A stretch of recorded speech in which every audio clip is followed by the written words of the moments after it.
हे दोस्तों नमस्कार। मैं आपका दोस्त रवि आप सबका स्वागत करता हूं। क्या आपका डॉक्टर पोषक तत्वों के बारे में जानता है? इस पुस्तक के एक नए एपिसोड के साथ अब तक आपने जाना, उसके आगे के एपिसोड में आप जानेंगे वायु प्रदूषण। अभी तक आपने तनाव के बारे में जाना, अगला एपिसोड चलिए आज हम देखते हैं। वायु प्रदूषण शरीर में स्वतंत्र तत्वों के निर्माण पर वातावरण का बहुत अधिक प्रभाव पड़ता है। हमारे फेफड़ों और शरीर में एंटीऑक्सीडेंट तनाव का प्रमुख कारण वायु प्रदूषण ही है। आज जब आप किसी शहर में वाहन चलाते हैं तो आप वायु में न सिर्फ धुंध की मोटी परत देख सकते हैं बल्कि उसका स्वाद भी ले सकते हैं। मुझे 1970 के में कोलोराडो यूनिवर्सिटी के मेडिकल स्कूल में गुजारे गए दिन आज भी याद हैं। न्यूरोलॉजी यूनिट में जाने की बारी आने पर मुझे सुबह 6 बजे राउंड पर जाना पड़ता था। निकलने से पहले मैं पश्चिमी खिड़की तक जाता और खूबसूरत राकी पहाड़ियों पर सूर्य की टकराती किरणों को अचरज से देखता। इसके बाद मैं जल्दी से अपने राउंड पर निकल जाता, जिसमें हर दिन लगभग 2 घंटे का समय लगता था। राउंड पूरा हो जाने के बाद मैं खूबसूरत पहाड़ियों का मनोरम दृश्य देखने के लिए दौड़ पड़ता ताकि लेक्चर शुरू होने से पहले मैं जी भरकर निहार सकूं। लेकिन मैं उस समय अचंभित रह जाता जब मैं उस सुंदरता को तो क्या उन पहाड़ियों तक को ठीक से नहीं देख पाता था। मुझे सिर्फ कुछ गहरी सफ़ेद लकीरों के साथ लाल धुआं ही दिखता था। इन 2 घंटों में लोगों के ऑफिस जाने का यह किस प्रकार का नाटकीय परिवर्तन आ जाता था। स्वास्थ्य पर वायु प्रदूषण के हानिकारक प्रभाव बहुत ही चिंताजनक हैं। वायु प्रदूषण में ozone, nitrogen dioxide, sulphur dioxide और कार्बन डाइऑक्साइड, हाइड्रोकार्बन के कई अणु मौजूद रहते हैं। ये सभी अच्छी खासी मात्रा में स्वतंत्र तत्वों का उत्पादन करते हैं। जब आप इन जहरीले पदार्थों के संपर्क में आते हैं तो ये आपके स्वास्थ्य पर विपरीत प्रभाव डालते हैं। वायु प्रदूषण के कारण अस्थमा, क्रोनिक ब्रोंकाइटिस, दिल का दौरा और कैंसर भी हो जाता है। इन सभी बीमारियों के मुख्य जड़ ऑक्सीडेंटिव तनाव को मानते हुए हमें वायु प्रदूषण से बचने के लिए कारगर रणनीति बनाना चाहिए। हमें वायु प्रदूषण के एक अन्य पहलू के बारे में भी सोचना चाहिए। व्यावसायिक स्थानों पर खनिज की धूल जैसे एस्बेस्टस फाइबर्स का वातावरण में आना। एस्बेस्टस में आयरन फाइबर्स की मौजूदगी स्वतंत्र तत्वों के निर्माण को बढ़ाती है। लंबे समय तक इसके संपर्क में रहने पर फेफड़ों का कैंसर तथा इंटरस्टिशियल फाइब्रोसिस हो जाता है। इसके अलावा इससे और भी कई पेशेवर खतरे हैं, जैसे फेफड़ों की गंभीर बीमारी। किसान बारीक भूसे और धूल के संपर्क में आते हैं। इस प्रकार उद्योगों में काम करने वाले मजदूर भी काम के दौरान कई तरह के रसायनों और धूल के संपर्क में आते हैं। यह कहने की ज़रूरत नहीं है कि हम जिस तरह की हवा में सांस लेते हैं वह स्वास्थ्य के लिए चिंता का विषय है। धूम्रपान। इस बात का अंदाज़ा हर व्यक्ति लगा सकता है कि रोजाना धुएं और रसायन के संपर्क से हमारे स्वास्थ्य के लिए सबसे बड़ा खतरा है। लेकिन क्या आप यह विश्वास करेंगे कि शरीर में ऑक्सीडेंटिव तनाव की सबसे बड़ी वजह सिगरेट और सिगार से उत्पन्न होने वाला धुआं है? यह बात सही है। धूम्रपान से अस्थमा, एम्फाइजीमा, क्रोनिक ब्रोंकाइटिस, फेफड़ों का कैंसर तथा कार्डियोवैस्कुलर डिजीज का खतरा बहुत अधिक बढ़ जाता है। वैसे तो हम सभी धूम्रपान के स्वास्थ्य संबंधी कुप्रभावों के बारे में जानते हैं, लेकिन यह जानने की ज़रूरत है कि परेशानी का सबब सिगरेट के धुएं से शरीर में उत्पन्न होने वाले ऑक्सीडेंटिव तनाव हैं। सिगरेट के धुएं से कई जहरीले तत्व होते हैं जो न सिर्फ फेफड़ों में बल्कि पूरे शरीर में स्वतंत्र तत्वों की मात्रा बढ़ाते हैं। धूम्रपान के अलावा और कोई भी आदत या लत हमारे स्वास्थ्य को इतनी बुरी तरह प्रभावित नहीं करती। मैं जानता हूं कि निकोटीन से बदतर कोई लत नहीं। अमेरिकी surgeon general doctor C Everett Koop धूम्रपान की आदत के बजाय लत कहते थे। यह बताकर उन्होंने धूम्रपान के बारे में हमारे नज़रिए को हमेशा के लिए बदल दिया। कैसे उन्होंने जनता को निकोटीन की लत वाले दुर्गुणों के बारे में बताया, जिनके बारे में तंबाकू कंपनियां लगभग आधी सदी से जानती थी। यही नहीं, इस बात का पर्याप्त प्रमाण उपलब्ध है जो यह बताते हैं कि आप 2 से 3 सप्ताह में निकोटीन के आदी बन सकते हैं। क्या इसमें कोई आश्चर्य है कि लोगों के लिए धूम्रपान छोड़ना बहुत मुश्किल होता है? मैंने पाया है कि मरीजों के लिए धूम्रपान की लत छोड़ना शराब की लत को छोड़ने से ज़्यादा मुश्किल होता है। मैं मानता हूं कि सिगरेट के धुएं से स्वास्थ्य पर होने वाले कुप्रभाव हमारे दृढ़ विश्वास से भी ज़्यादा ताकतवर होते हैं।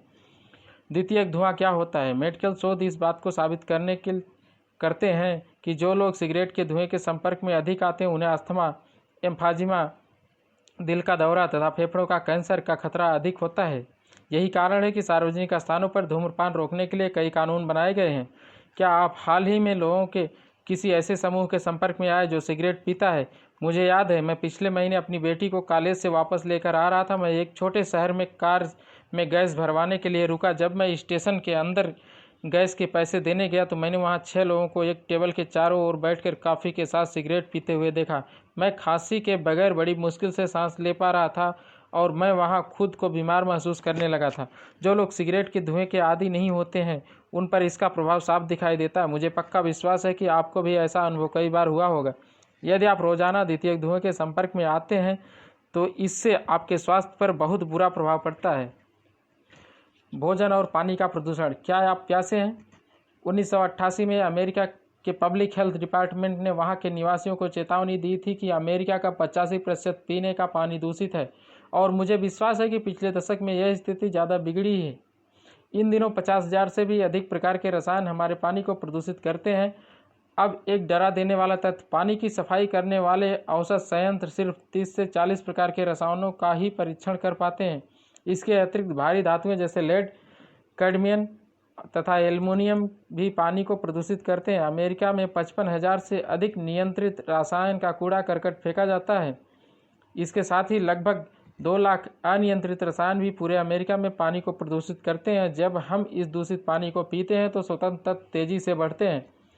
आज अमेरिकावासी बोतलबंद, फिल्टर और डिस्टिलाइड पानी पीने को मजबूर है, किंतु आपको यह जानना चाहिए आपके पास डिस्टिल्ड पानी के अलावा इसकी गुणवत्ता के बारे में जानने का कोई उपाय नहीं है, क्योंकि इसका बाजार पूरी तरह से अनियंत्रित है। द्वितीय विश्व युद्ध के बाद से 60,000 से अधिक नए रसायन हमारे वातावरण में घुल चुके हैं।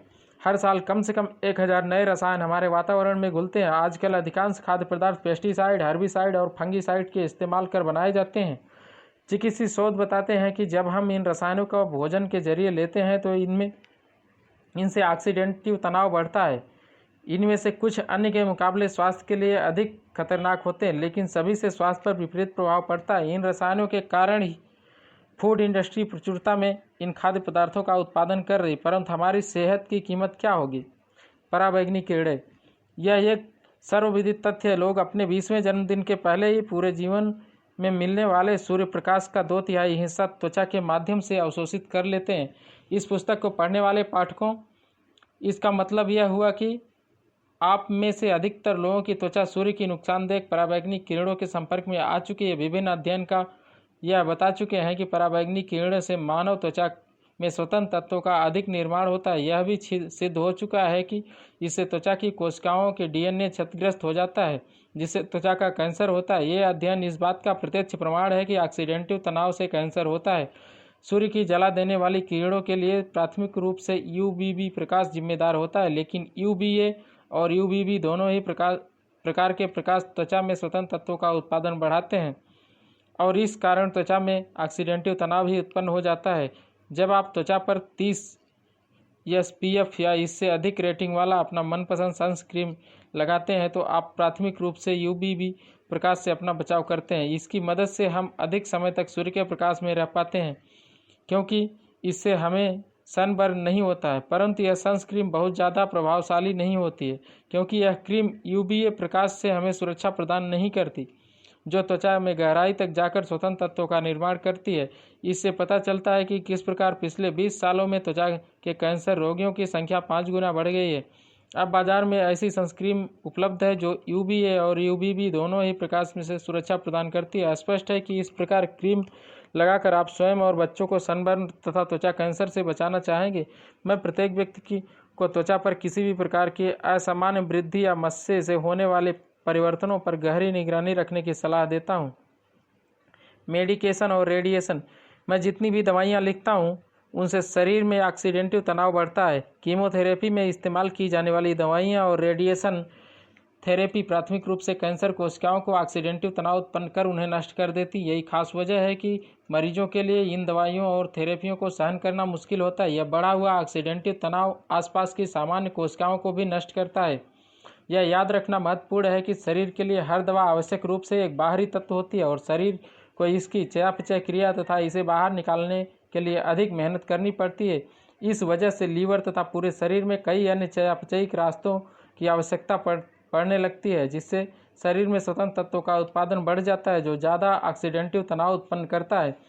21वीं सदी का औद्योगिक विश्व दवाइयों पर अत्यधिक निर्भर हो गया है।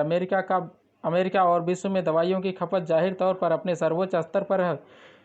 यह सही है कि हर दवा का परीक्षण यह दर्शाता है कि इससे फ़ायदा होता है, लेकिन हर दवा के अपने नुकसान भी होते हैं। अमेरिका में होने वाली मौतों का चौथा प्रमुख कारण इन दवाइयों का शरीर पर विपरीत प्रभाव पड़ना है। यह सही है कि अमेरिका में हर साल सही दवाइयाँ लिखने के बावजूद 1 लाख से अधिक लोग मर जाते हैं और लगभग 20 लाख लोग इन दवाइयों के कारण अस्पताल तक पहुंच जाते हैं।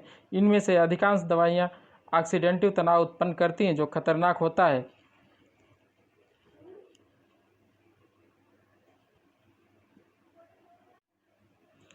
70 से अधिक गंभीर क्षयकारी बीमारियां ऑक्सीजन के जहरीले प्रभाव का सीधा नतीजा होती हैं। दूसरे शब्दों में, इन बीमारियों की मुख्य जड़ ऑक्सीडेटिव तनाव होता है। चिकित्सा विज्ञान ने अब यह दिखा दिया है कि इन खतरनाक बीमारियों का मुख्य कारण ऑक्सीजन का स्याह पक्ष है, जिससे हम सभी डरे हुए हैं। यदि आपके पास कभी पुरानी कार रही हो तो आपने उसमें जंग लगते हुए देखा होगा। यह इस पृथ्वी की सबसे शक्तिशाली धातु को भी कमज़ोर कर खराब कर सकता है। यदि इससे बचाव न किया जाए तो मैदान में पड़ी किसी खराब कार की तरह हमारे शरीर को भी जंग लगने लगता है। शरीर में भी धातु में लगे धब्बे की तरह धीरे धीरे क्षति होने लगती है। शरीर के जिस भी भाग में यह क्रिया होती है, उसी प्रकार की क्षयकारी बीमारी वहाँ विकसित होती है। सौभाग्य से हमारे शरीर में न सिर्फ बेहतरीन एंटीऑक्सीडेंट रक्षा तंत्र होता है, बल्कि उल्लेखनीय मरम्मत तंत्र भी होता है। अगले अध्याय में आप जानेंगे मैक्स यूनिट किस प्रकार शरीर के प्रत्येक कोशिका में युद्ध के समय हुई क्षति की मरम्मत करने में सक्षम होती है।